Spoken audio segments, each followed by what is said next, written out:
What is going on, guys? Welcome back to the channel. It's your boy Sly Geordie, and welcome back to some more F1 25 driver career mode for the Las Vegas Grand Prix. But if you missed last episode at the Brazilian Grand Prix, we took some engine penalties and started at the back of the grid for both the sprint and the full race. It's showing sprint results is still broken, unfortunately, but we finished P12 and then ended up getting a hard fought P10 in the full Grand Prix on a two-stop. That was all we could muster up. There was no way we were going to get any better than that because the next car up the road was, about 5 seconds ahead. So now we go into the final 3 races of the season, starting with Las Vegas. And looking at the driver's standings, looks like we're in a bit of a battle with Piastri, Hamilton, and still mathematically Leclerc for P3 in the driver's standings. I know there's been a lot of not a lot of complaints, but there's been a couple of complaints about how low my difficulty is, or could be perceived as being. But if you have a look at the results of the likes of Hamilton, Leclerc, and even Piastri, it's been really inconsistent seasons from them, whereas it's been a pretty consistent season for us, besides the odd P10, P15, and last race's P10. That's just how the cookie has crumbled this season. With our upgrades as well, we've had a pretty good car. Looking at the progress history right now, Ferrari are pretty low down. Mercedes, they are high up right now, but they've not been doing too good at all. Yeah, I didn't even mention how bad Mercedes have been. I did say at the beginning of the season, or towards the beginning of the season, like maybe halfway, that I thought Russell was going to have a really good chance at catching us up and overtaking us. Same with Tsunoda. But everybody below us should be better than us. But they're not, because, they've been really inconsistent, or they've had really, really bad cars. Ferrari and Mercedes definitely have fallen off for sure. And then Tsunoda is actually overperforming to how he is in real life. That's just how it is, unfortunately. The races individually can make it look like my difficulty is too easy, but in the grand scheme of things, every race has sort of been consistent with how Ferrari and Mercedes in particular have been doing, and Piastri has gotten unlucky with multiple DNFs this season. He would have been in that championship fight, I'm pretty sure. He would have had a good shout at it anyway, but unfortunately the engine failures that he sustained has put him, firmly in the battle for P3 with us. Obviously, I don't think we're going to get P3. I think Piastri will just hold on, but the battle is still worth fighting. And, even if we don't get P3, we need to fight to keep P4 as well, because Hamilton's not too far behind us, and neither is Leclerc. Ferrari have had a pretty good last couple of results. Last 3 results, if we're talking just Hamilton. Ferrari are getting a little better towards the end of the season, so if they can keep that form up, we're going to be in a bit of trouble trying to keep P4. But all in all, that's all we've pretty much got to say. We've got some goals available that I'll just do later, that I'll activate before I go into practice. But we've got all our parts protected that we could put more upgrades in, but there really isn't any point. That's why I haven't done anything. But as we go into the race weekend, into Las Vegas, we'll have a look at the progress history, just to see if any other teams are bringing upgrades in. Funnily enough, there were some teams that brought upgrades into Mexico and Brazil, so it might be the case here as well. Las Vegas, of course, made its debut in F1 23. I don't really remember it in F1 24. Again, we only did 1 season of F1 24.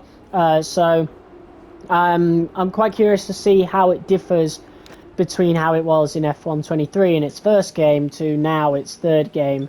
But looking at the weather forecast, there's a little chance of rain in qualifying, but race-wise, it's going to be pretty much bone dry, just like it would be in Nevada in real life. But having a look at the progress history right now, it looks as though Mercedes have brought in upgrades for this weekend, or at least a major upgrade. Every other team has brought in a minor upgrade. In fact, other than us, of course, I think Williams have just overtaken us.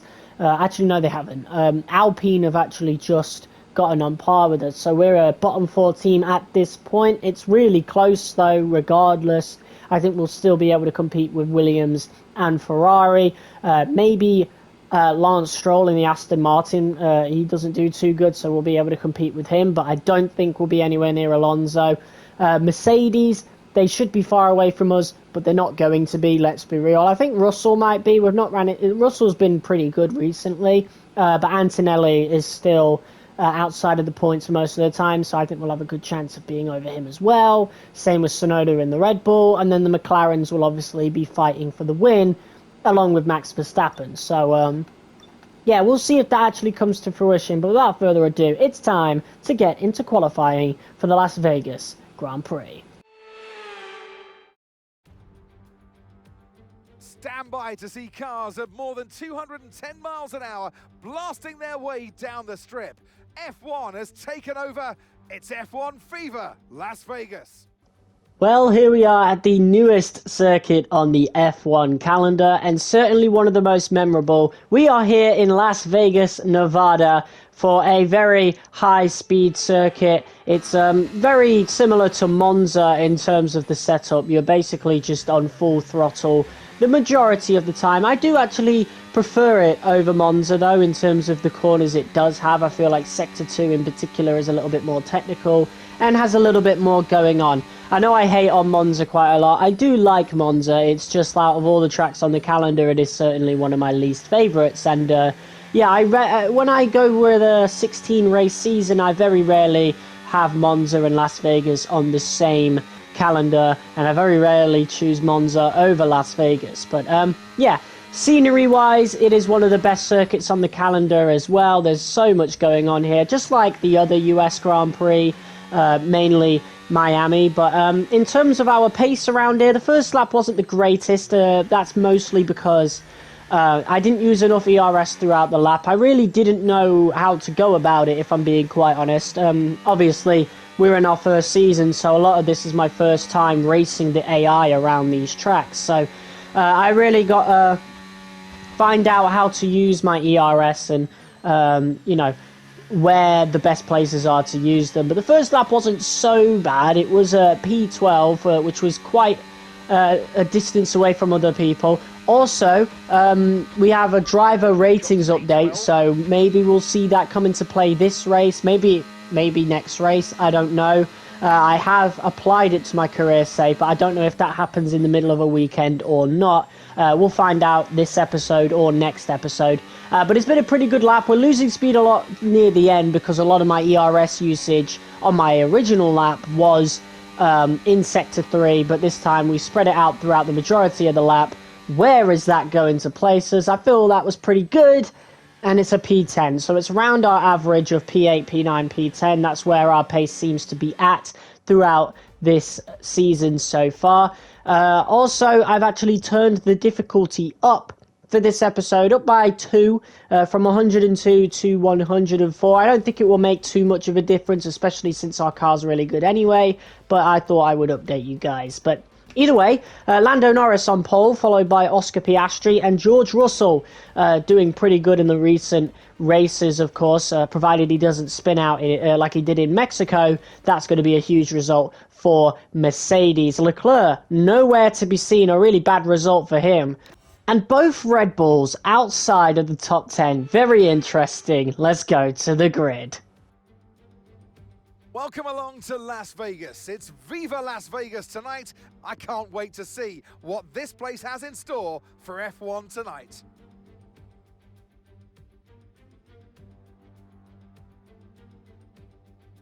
Well, tonight we go racing around the bright lights of Las Vegas, 3.8 miles under the Nevada night sky and thousands of neon lights. There are landmarks everywhere you look, punctuating the 17 corners and 2 DRS zones. It's time to see how our drivers are stacking up after yesterday's exciting qualifying session. Lando Norris put in a fantastic lap yesterday, and he'll start from pole position, just ahead of George Russell, who starts this event from P2. Considering the rest of the grid, we have Albon, Fernando Alonso, Carlos Sainz, and Stroll. The rookie, Tsunoda, Verstappen, and Oscar Piastri. Behrman, Hamilton, Charles Leclerc and Ocon, Hadjar, Gasly, Jack Doohan and Andrea Kimi Antonelli, Bortoletto and Nico Hülkenberg rounds off the grid. And now it's time to head down to the track. And alongside me today, former Formula One driver and former world champion too. See, told you I'll give you a big intro. Anthony Davidson, hello. Quitting while you're ahead, not spending too much on the slot machines and trying to get some decent sleep.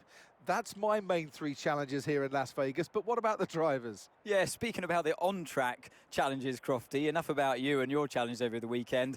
This track, you're on Monza downforce, don't forget. So every corner that comes your way, you've got way less grip than you're accustomed to in a Formula One car. So you've got to tread carefully, particularly around the higher speed content on the circuits.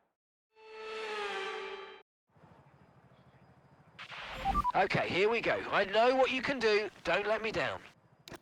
So our starting position has been updated and upgraded with a few grid penalties happening in front of us in the top 10. We have been pushed up to P7. Now, in terms of the strategy, obviously we've gone with the two-stop for the last couple of races, but Las Vegas is not one that uses tyre wear all that much. You're at top speed for a lot of it. I felt as though I think everybody else is going to go mediums to hards. I feel like our second stint's going to be like the most important. I would want to be really, really quick, especially in Sector 2. So we might have to deal with a little bit of pain on these hards. It seems everybody around us is on mediums. We've got a flip strategy, but if we can deal with this pain at the beginning of this Grand Prix, then later on, towards the end of the Grand Prix, we're going to be the quickest car on grid, or at least one of them. Anyway, as we now wait for the 5 red lights. And we are underway. Lando Norris in front of George Russell, but it is a good start for Russell. It's a good start for Albon as well. And he gets in front of Alonso. I think he was in front anyway. But the two Aston Martins doing very well as we do battle, trying to get the car round past Carlos Sainz. We don't have the grip. And a little bit of contact with Yuki Tsunoda as he takes the risk. He sees our lack of grip. And now we are side by side with the Japanese man, and he's going to dive down the inside, having the confidence in the tyres. Yeah, I told you we were going to deal with a bit of pain, and we might deal with a little bit more as Piastri and Verstappen and Hamilton are the cars behind us. Leclerc lurking not too far behind. Ferrari doing pretty badly as well in qualifying. Leclerc did pretty bad anyway. Hamilton's taking grid penalties, so quite a strange top 10 we're looking at. We've got both Williams cars in the top 10, both Aston Martins in the top 10. George Russell in the Mercedes, a really bad car, but he's done pretty well in qualifying in the last few races. Let's see if he can capitalise and get a strong result here. Of course, Mercedes doing battle with Williams in the Constructors' standings. That's how bad Mercedes have been this season as Oscar Piastri gets past us. He's got a little bit more ERS to use. I spent a bit more than I would have liked trying to keep up with the cars ahead, but we just don't have the grip for it, and end of the day, I'm just going to let Piastri pass. Hopefully we can get a repass later on, whether that's on track or down to strategy, and that might be sooner rather than later as we move on towards the end of lap 2. 3 wide between Piastri, Sainz and Tsunoda, and it's quite amazing that they're making it through. This is amazing AI battling. Piastri under a lot of pressure now from us, and yeah, we didn't get into any trouble at all. We have a lot more grip from you know, just keeping the car more stable in that situation, and we're able to make the pass on Tsunoda as well. That's how much speed we had coming out of that little chicane. Carlos Sainz is struggling as well. He was able to keep P6, but for how long? As we might be looking to make a move on him right here. He's going to cover the middle, squeezing us a little bit, but I'm going to commit to the inside and make the pass right there. So we have the weaker set of tyres, but down to their battling, we've managed to take advantage of that really well. And now we can set our sights, perhaps, on the 2 Aston Martins ahead. But before we can even do that, they are 2 seconds ahead, and Carlos Sainz does have DRS. He's able to make the pass. There's been a bit of a slowdown with cars behind us. Piastri somewhere has been overtaken by Hamilton. Tsunoda is still just behind us, just 5/10 behind. So, but now this is going to be a battle for P6. The two Aston Martins ahead working together. Very good for them, but we are just behind Carlos Sainz, and we're practically pushing him through turn 1 here. Yeah, Piastri has lost position to Hamilton. He is sandwiched between the two Ferraris. I think Hamilton is a little bit more ahead, though. He's at the end of our little train right here, just behind Yuki Tsunoda. As we have DRS, we might be looking to make the pass on Sainz. Tsunoda looking to make the pass on us, and it is now 3 wide, but we are the last to break, and we make the position as Tsunoda also gets past Sainz. Sainz thinking better of fighting that, pretty much lets us pass with no fight. Both me and Yuki. 3 do not go into that corner. 2 barely gets you through it. So, yeah, living to fight another day is the Spaniard as we now look ahead to the two Aston Martins. Fernando Alonso playing the team game as Lance Stroll is in P4. The two are not keeping up with the top 3 very well. I feel like Alonso would have a better chance. But, yeah, good race for Stroll.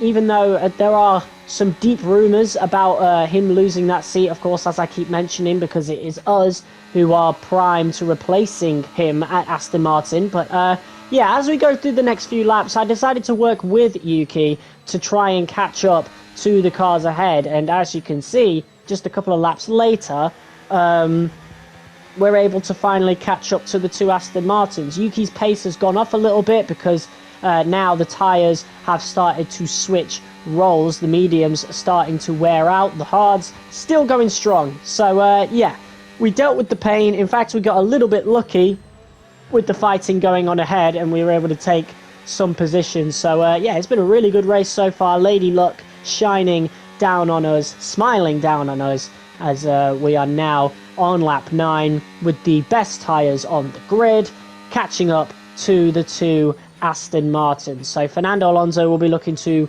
defend like a lion and, you know, help Stroll as much as possible. Stroll will be looking to finish ahead of us. That will be a big result for him as he knows who's looking to replace him at Aston Martin. And it actually does take us another lap, I think, to actually catch up to Aston Martin enough to even begin to make a move, as we are now finally within DRS, within range to make a move. We don't have a lot of ERS on us though, so it might be a little bit more difficult.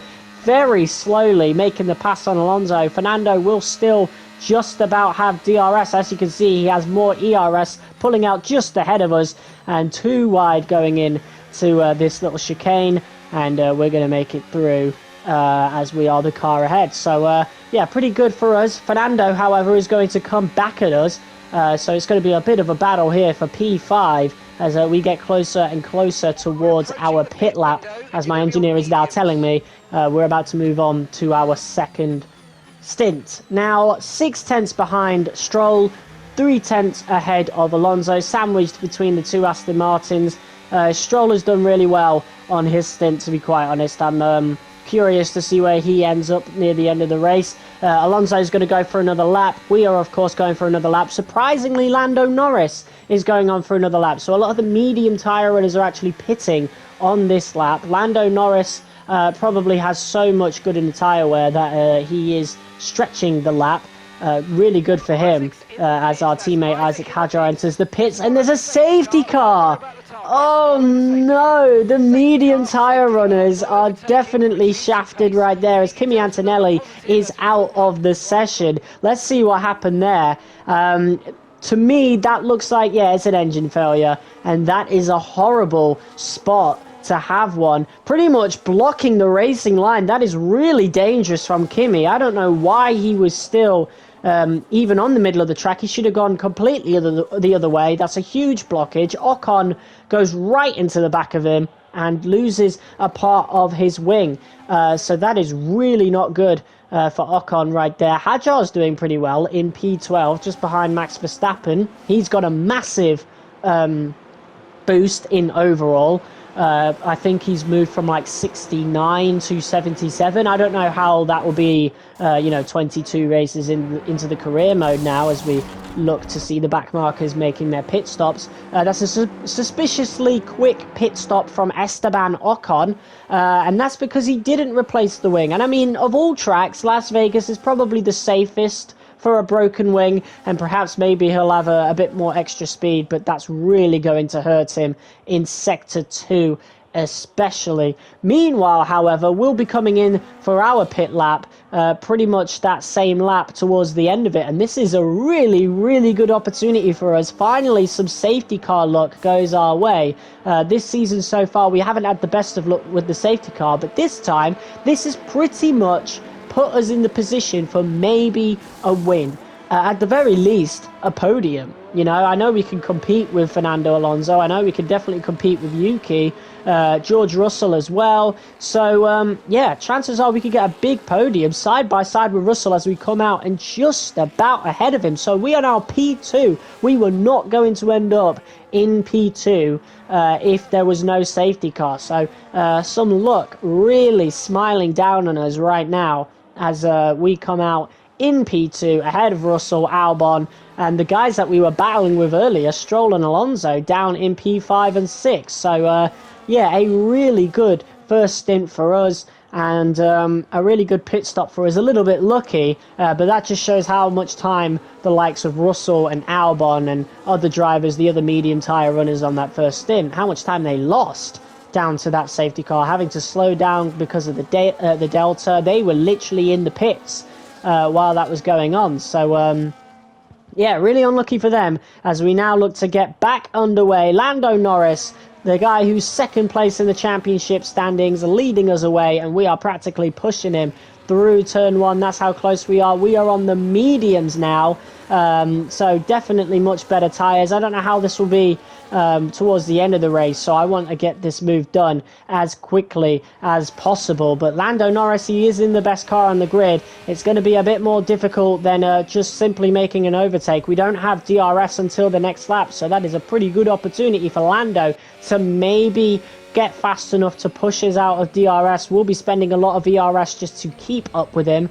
So we'll see. Even if we get into within DRS range, we might be still in a bit of trouble down to our lack of ERS. But for now, it seems all right. I'm definitely spending ERS through this corner, trying to keep up with Norris as we now go on to the main, the strip straight, or whatever they like to call it on broadcast. We're going down the main Las Vegas strip. And look at this, just right behind Lando Norris. We've already gapped Russell just a little bit, so I don't know how that occurred. But either way, we've got slipstream on Norris enough that we're able to make the move here, side by side, going around the outside of Lando Norris, taking the lead of the Las Vegas Grand Prix. What a race for us it has been so far. Lando Norris, though, looking to come back at us. It is side by side once again. We've got the inside, so we go through the corner first and foremost, but with DRS enabling on this lap, Lando Norris is going to have a great opportunity. I'm going to be saving ERS, and I actually have my engineer on the radio in this section talking to me about the potential race strategy for the rest of the race, and I get caught off guard as I forgot to turn my ERS back on, and Lando makes the pass on us. However, that's still a bit of a blessing in disguise because we're going to get DRS on the next section, and perhaps we'll be able to gap Norris a little bit more with that extra DRS. We know how good our powertrain is. I think it is pretty much as good as the McLaren's. I haven't checked it in a while. We haven't even done much upgrades in a while. I've left that completely down to Hajar. Speaking of Hajar, he's down in P11, so a pretty strong race for him considering the rest of the season. So driver ratings definitely taking their toll throughout the race. Antonelli is of course out of the Grand Prix. The two Kick Saubers right at the bottom. Doohan sandwiching between the Haas and the Kick Sauber cars. Leclerc all the way down in P14 as we now look to make our move on Lando Norris. George Russell looks to make the move on us. It's 3 wide at the end of the strip, and we are the last to break. We make the move as both Norris and Russell go side by side, slowing each other down. That is dream scenario for us, as once again we are in pole position for this Las Vegas Grand Prix. What a race it has been. It's been absolutely fantastic, but there's another safety car. So basically, Lewis Hamilton and Max Verstappen, the two battling for a measly 4 points in P8. Verstappen retaking the position on Hamilton, catching up to Fernando Alonso, and either that is a uncharacteristic mistake or getting hit with a whiff of dirty air. Either way, Max Verstappen surprisingly spins out of the Las Vegas Grand Prix all the way down in P19, and now we lead the grid by the end of this safety car. So things going from bad to worse for Max Verstappen. A really bad race for some of the front runners, even by Ferrari standards from this season. It's been a bad race for them. Look at this top 5. You know, Norris is the only one that's consistent throughout the whole season, still there. Russell consistently lower in the points. Albon inconsistent finishes, but you know, when he is getting good finishes, they are really good. Lance Stroll, have no idea where he's been this season, but he's looking on for a really big points haul. Fernando Alonso's not too far behind. I'm pretty sure Gasly sandwiches the two Aston Martin, he splits the two Aston Martins as we get away from Lando Norris right here. And we managed to make a really good getaway, managing to get a second ahead of Lando. So maybe he fell asleep at the wheel or something, I don't know, but he'll be coming under a lot of pressure from George Russell. Alex Albon not too far behind. Lance Stroll has already been gapped by Albon a little bit, so I think Albon will be safe from Stroll perhaps, as Russell and Norris go side by side. They're going to slow each other down even more as we get even further ahead. So we're looking on for a really good victory, but there's yellow flags behind. Don't tell me there's going to be a third. There's a third safety car. What a chaotic Las Vegas Grand Prix. And this just plays right into our hands. The mediums are just not going to wear out. And therefore, we're going to have the best grip towards the end of the race for the rest of it. And this time, it's Lewis Hamilton.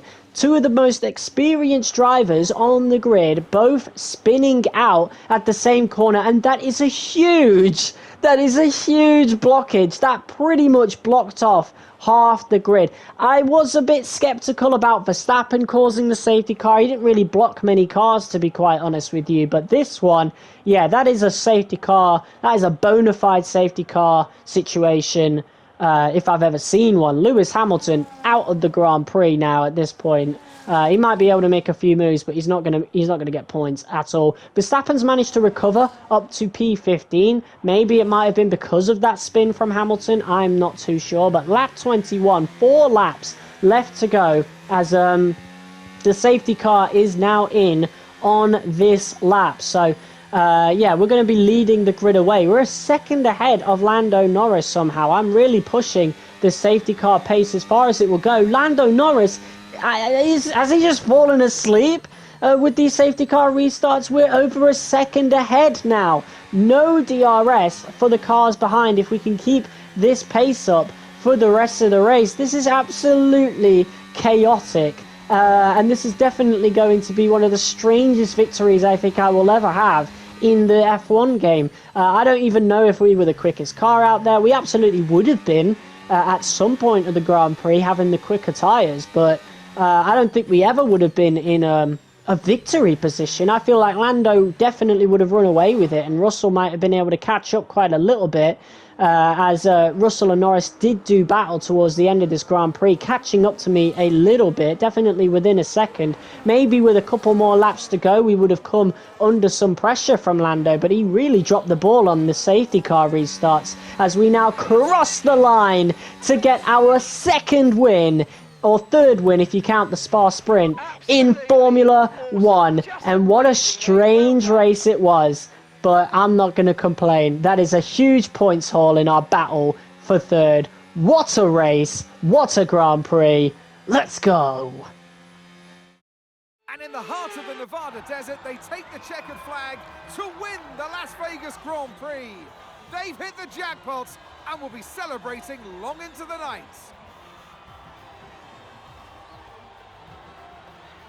You always look back at a race like this and think, if I'd just made that mistake there or looked up here, there would have been contact. And every one of those overtakes is a moment where you have to absolutely nail it, perfect it, and that's exactly what they're able to do today. Great stuff indeed.